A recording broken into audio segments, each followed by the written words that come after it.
Sobrang excited na nga ang mga Econin fans sa bagong proyekto na gagawin nina Janine at Jericho.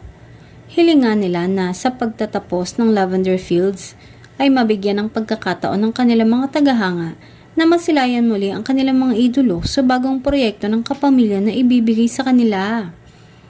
Isa nga sila Janine at Jericho sa mga love team na bago ngayon at click sa madla ang kanilang tambalan.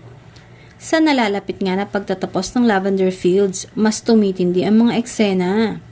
Wish nga ng mga tagahanga na sana sina Iris at Tyrone pa din ang magkatuluyan sa huli.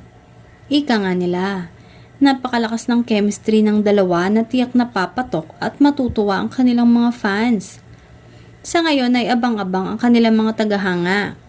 Mukhang tahimik pa sila Janine at Jericho dahil busy pa sa kanilang mga ginagawa. Samantala, marami nga ang nagtatanong kung sila na ba talaga dahil obvious naman ang relasyon ng dalawa, ngunit wala pang inaamin sa publiko. May ilan ngang nangingialam sa relasyon nila at pilit inaalam kung mauuwi ba sa kasalan ng dalawa.